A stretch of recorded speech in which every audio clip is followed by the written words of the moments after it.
Kembali bersama Bitok, bicara apa saja bersama Pak Edi Sampana. Pak Edi, kita mau melanjutkan pembicaraan tadi Pak Edi. Ini kan selain dengan komunitas, kita ini sekarang zaman teknologi ini, Pak. Jadi adakah cara menggunakan teknologi ini untuk bersosialisasi, mensosialisasikan apa terkait penanggulangan HIV/AIDS ini di Kota Banjarbaru? Jadi memang ya, jadi dengan HP, dengan WA ya, orang tidak bisa lagi fokus gitu ya, tidak bisa lagi fokus.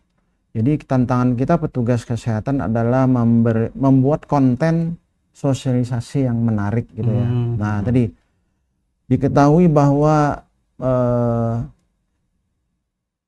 tadi masih tinggi stigma dan diskriminasi pada pasien HIV, pada ODIP. Maka salah satu jalur untuk memperbaiki supaya diskriminasi dan stigmanya berkurang, petugas kesehatan, para komunitas sebaiknya membuat konten edukasi yang singkat, menarik, padat, dan itu disebarkan di media sosial seperti WA. Nah, ini dalam rangka kita mencapai tadi tujuan eliminasi, indikator eliminasi AIDS pada tahun 2030 tadi, yaitu tidak ada lagi stigma dan diskriminasi pada pengidap HIV. Artinya orang dengan bantuan teknologi informasi tadi ya, orang cakupannya kan lebih besar. Kalau dulu kan metode kita kan penyuluhan tatap muka gitu ya. Sekarang ya dengan membuat konten yang baik, mudah-mudahan banyak orang yang melihat tertarik bahwa pesannya adalah satu, bahwa pengidap HIV itu tidak selalu keadaannya buruk. Ya. Banyak pengidap HIV yang baik-baik saja karena dia mengkonsumsi obat tadi setiap hari seumur hidup. Bahwa HIV tidak mudah ditularkan. Bahwa orang yang tertular HIV tidak selalu jelek. Banyak orang yang baik tertular HIV karena kesalahan suaminya.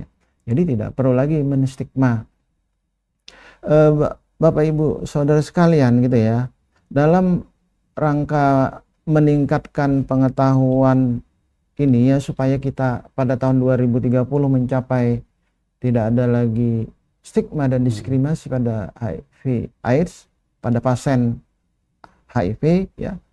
Maka kita sejak tahun 2013 di Kota Banjarbaru tuh melakukan kampanye Aku Bangga Aku Tahu Abad pada siswa kelas 3 SLTP sampai kelas 3 SLTA.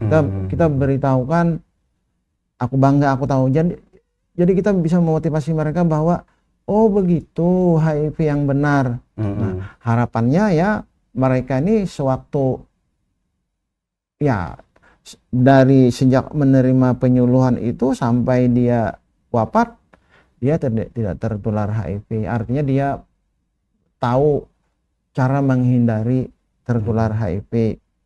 Artinya dia sewaktu nikah nih di Banjarbaru kan semua calon pengantin kan dites HIV. Dan ada 20-an lebih calon pengantin yang positif HIV. Membayangkan ya. Ya, sejak tahun 2013 ada 20-an lebih calon pengantin yang positif HIV. Ya, artinya dia tertular HIV sebelum menikah. Ya, akibat tadi banyak punya pasangan seksual. Lalu sehingga bisa tadi kan waktu menikah dia tidak tertular HIV, soal tes. Lalu sewaktu istrinya hamil, dites istrinya negatif HIV. Jadi di Banjarbaru nih untuk menanggulangi HIV ini kita agak ke hulu. Satu, generasi muda diberi. Agak ke hulu nih menangani HIV ini. Generasi muda diberi pengetahuan komprehensif agar dia sejak itu sampai tua dia tidak neko-neko, tidak menjadi pria tidak setia gitu ya. Kalaupun jadi pria tidak setia pakai kondom sehingga tidak tertular. Sehingga sewaktu dia menikah dites negatif. Sewaktu dia punya istri dan istrinya hamil ya, istrinya dites negatif. Nah, jadi sejak tahun lupa saya 2014 atau 2015 semua ibu hamil di Banjarbaru dites. Dan apa tadi? lebih banyak ibu hamil yang positif HIV dari WTS. Bayangkan. Itu saya bilang bahwa di Indonesia lebih banyak ibu hamil yang positif, lebih banyak ibu rumah tangga maksud saya, ibu rumah tangga. Ketahuannya waktu hamil. Karena kan kita wajibkan kan waktu hamil tuh. Kita wajibkan waktu hamil untuk tes, tujuannya 2. Gitu kan. Jadi semua ibu hamil tes. Ini mau ke orang baik-baik kah? Oh, saya orang baik-baik. Tetap tes. Tujuannya ada 2. 1, untuk melindungi anaknya.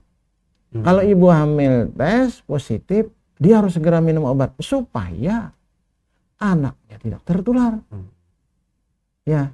Lalu yang kedua untuk dirinya sendiri kan, supaya dia panjang umur, tetap sehat. Untuk diketahui di Banjarbaru, anak yang diperkirakan tertular dari ibunya, ada juga sih yang tertular karena transfusi darah ya, 15 orang. Bayangkan, anak itu yang keluar pas hamil dilahirkan gitu. Ya, di anak itu kan program kita kan masih belum bagus kan 15 tahun yang lalu ya. Ini kan pengertian anak kan umur di bawah 15 tahun. Jadi anak itu ketahuan HIV sakit-sakitan. Kita tes, oh ternyata positif. Enggak salah lagi nih pasti ibunya. Ibunya dites positif. Enggak salah lagi. Ibunya nih perempuan setia. Bapaknya yang melalui. Bapaknya. Jadi sekitar 15 orang anak umur di bawah 15 tahun yang positif HIV. Positifnya ada yang karena transfusi darah, yang satu memang lebih banyak dari ibunya ya. Ibunya sewaktu mengandung dia, ibunya positif. Gitu deh. Jadi saya mau cerita pengalaman nih Pak. Jadi pernah itu teman saya itu punya tetangga. Kemudian istrinya ini tidak menyangka kalau dia itu kena AIDS gitu kan. HIV. Jangan HIV. Nah, kena HIV gitu kan. Padahal dia tidak ngapa-ngapain, dia tidak pernah transfusi darah. Ternyata suaminya yang seperti itu gitu kan. Nah, jadi tapi dia itu malu gitu. Jadi malu sama tetangga. Jadi akhirnya cuma curhat pada tetangganya satunya itu kan. Jadi upaya untuk membawa mereka itu supaya mau berobat, kemudian mau bareng-bareng untuk menanggulanginya itu seperti apa mungkin lebih anunya itu Pak yang mungkin dari komunitas. Jadi begini, di komunitas tadi ya kan mereka perkumpulan para pengidap. Saya biasanya kalau menemukan kasus seperti itu gitu ya, ibu atau orang yang stres karena positif HIV, saya biasanya menghubungi komunitas itu. Mereka biasa menjangkau itu artinya mendatangi. Nah, tapi yang penting ibu atau orang tadi aware, artinya apa? Welcome, mau didatangi, mau diberi motivasi, ya. Nah, kalau kita petugas kesehatan, ya, Pak, jangan pakaian putih-putih ke rumah saya katanya. Jadi kita pernah juga petugas kesehatan mendatangi pasien HIV, ya tidak pakaian putih-putih ya, supaya mau berobat. Ya, kayak teman biasa gitu ya. Nah, memang ya saudara sekalian, orang kena HIV itu ya mungkin dia down di jiwanya ya. Jadi mungkin dia perlu seminggu, setengah bulan atau 1 bulan tidak mau berobat. Ya kita sabar aja. Kita petugas kesehatan sabar aja. Kapan dia mau curhat, kami bersedia datang untuk membantu. Sekali lagi, saya lupa tadi ya, sejak seseorang tuh terinfeksi HIV sampai dia sakit-sakitan, sampai dia AIDS, itu antara 2 sampai 5 tahun. Kan lama kan? Jadi sejak dia terinfeksi gitu. Sampai dia sakit-sakitan antara 2 sampai 5 tahun. Jadi saya sering artinya lebih dari 2 ya, menemukan pasien HIV positif, dia tidak mau berobat. Sampai-sampai saya berbicara dengan dia, oh tidak apa-apa Pak, saya tidak berobat, saya pengobatan tradisional aja Pak, saya herbal saja Pak, katanya. Saya malu Pak kalau ketahuan anak saya. Tidak mau berobat dia. Kalau saya berobat nanti Pak, kan kata Bapak kan berobatnya tiap hari katanya. Harus minum obat tiap hari, nanti ada orang di rumah curiga. Saya malu Pak kalau saya ketahuan HIV. Nah, Akhirnya saya kan bicara dengan dia, maaf loh Pak, kami ini petugas kesehatan hanya bisa menghimbau. Keputusan terakhir sampean inilah sampean ada bukti pasien HIV yang meninggal karena tidak mau minum obat. Tapi kalau sampean, mudah-mudahan sampean mau saya hubungi 3 bulan sekali, 6 bulan sekali.